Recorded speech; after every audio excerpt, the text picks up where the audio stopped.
सत्संगत जी, प्यार से कहना धन गाय जी।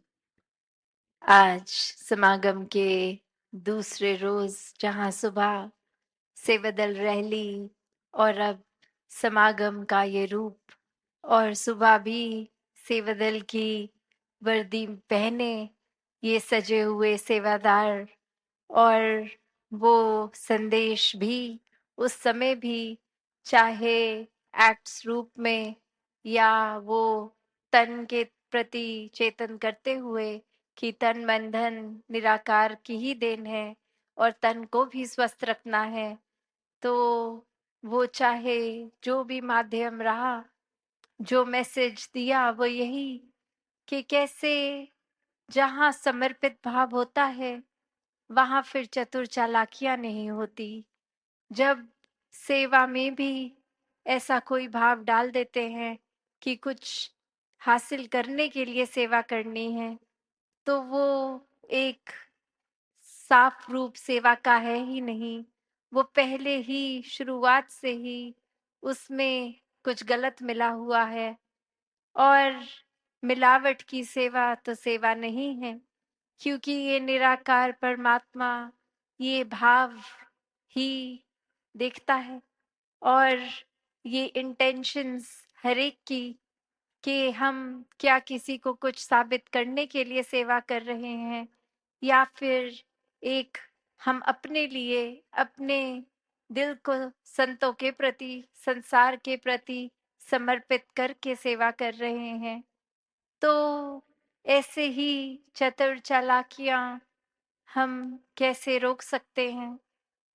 और जहां बार बार आज विस्तार के ऊपर सबने ही ये जो जिक्र किया, तो विस्तार करने को तो ये चतुर चालाकियां ये अन्य जो भी दोष हैं हम में कमियां हैं उन पे भी किया जा सकता है कि अच्छाइयों को छोड़ो बुराइयों को बढ़ाओ।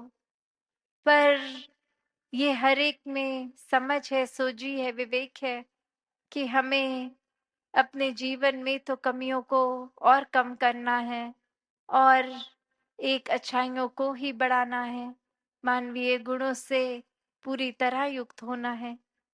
तो कैसे ये जो आज सत्संग के दौरान भी जिक्र हुआ कि हम अक्सर जितना जानते हैं हमारे लिए तो वो ही पूरा होता है, उससे आगे भी कुछ है उसकी समझ ही नहीं होती।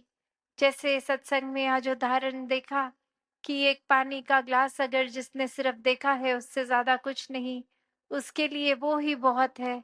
जिसने बाल्टी देख ली उसके लिए वो ही बहुत है। जिसने स्विमिंग पूल फिर देखा उसके लिए वो बहुत पानी है। जिसने एक तालाब देख लिया उसके लिए वो बहुत पानी है। जिसने झरने नदियां देख ली उनके लिए वो बहुत सारा पानी है। और जिसने ये समुद्र देख लिया तो पता है अब पानी का तो इससे ज्यादा विस्तार और कहीं देखने को नहीं मिलेगा। इससे ज्यादा समुद्र से ऊपर पानी तो कहीं और नहीं समा सकता। तो बात वही कि हम इसमें कहीं ऐसे कुएं के मेंढक ना बन जाएं जो अपना दायरा इतना छोटा करके उसी को सच्चाई मान लें कि एक कुएं जितना ही जीवन उसी में जिया और खत्म भी वही। और यही सोचा कि जितना ये पानी मुझे दिख रहा है मेरी एक छलांग में उतना ही ये बहुत है। तो अपनी सोच को भी हम इस तरह विस्तारित करें, एक वो सोच को खुला रखें, ओपन रखें कि हर बार ऐसा ही नहीं है। जो मेरे अपने ख्याल हैं, मेरी अपनी सोच है कि वही ठीक है। दूसरे का नजरिया, दूसरे का पॉइंट ऑफ व्यू तो हमने सुनना ही नहीं है, क्योंकि जैसा हम कर रहे हैं इतने सालों से या बिल्कुल अभी वही ठीक है, क्योंकि हमारी सोच है।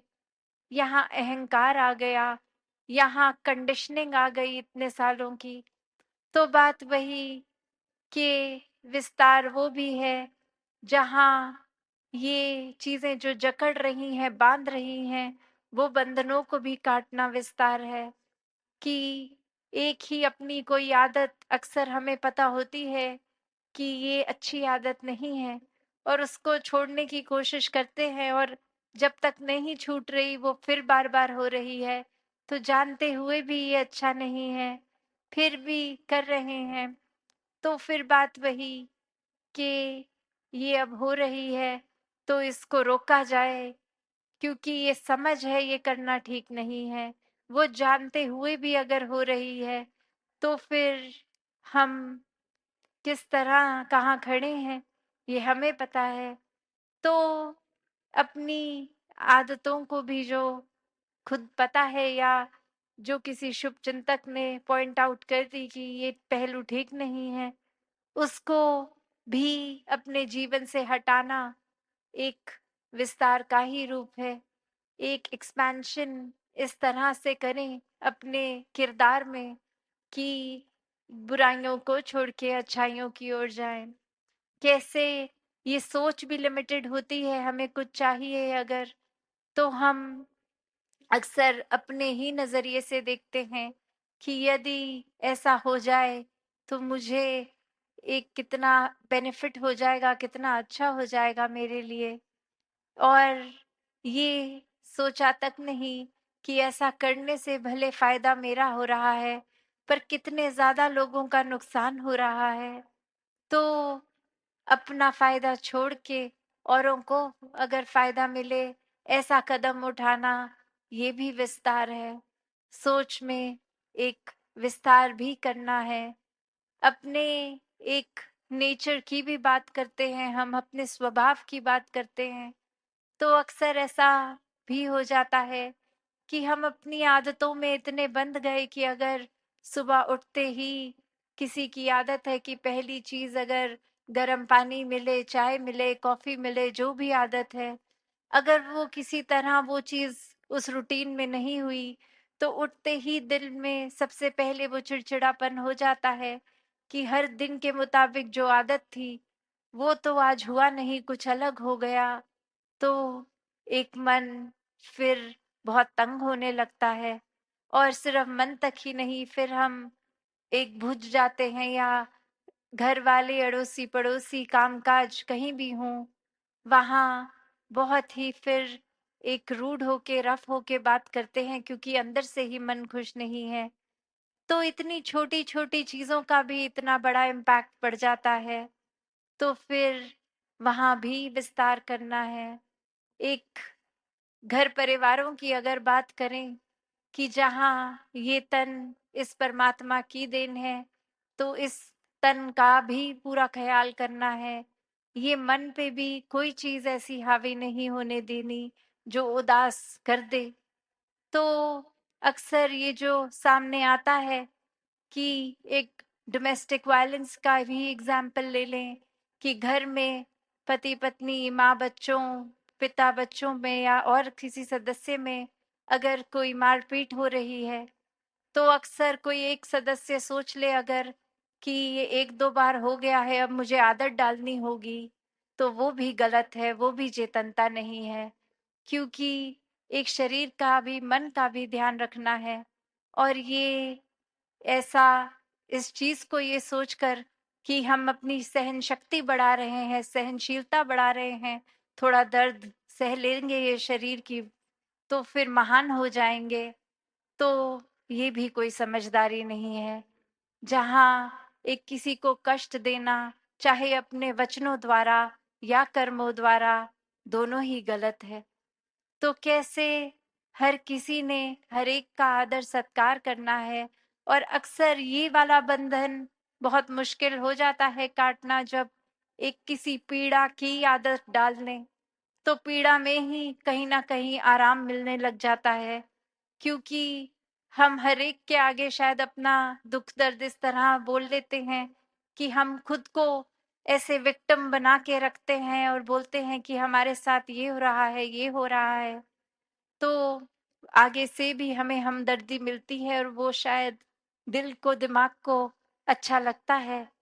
पर वही दिल और दिमाग हमारा अगर हम मजबूत कर लें, इस परमात्मा को शामिल करें, तो वो हिम्मत भी आएगी कि कैसे हमें, किस तरह से एक जीवन जो जिस तरह जीना है वैसे ही जीना है, ना किसी को किसी तरह का कष्ट देना है, ना किसी तरह का कष्ट सहना है।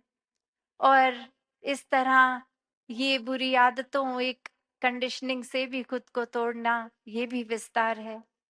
तो कैसे जीवन में एक बात वही आ जाती है कि लोग इतना ज्यादा अपनी बातों पे मजबूत अक्सर हो जाते हैं कि थोड़े से भी अपने पॉइंट ऑफ व्यू को चेंज करने में इतराते हैं। एक दृष्टिकोण नहीं बदले जा सकते। एक कहानी का उदाहरण दासी अब लेगी कि एक बार एक इंसान को सपना आता है कि वो एक छोटा बच्चा ही है और अब वो सपने में सोच रहा है कि वो मर गया है और सुबह उठते ही अपने माता पिता को कहता है कि अब मेरा जीवन समाप्त हो चुका है।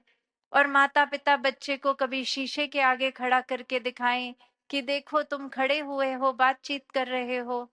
कभी उसके हाथ पे उसको एक खुजली करके दिखाएं कि देखो ये तुम्हें महसूस हो रहा है ना, तुम जीवित हो।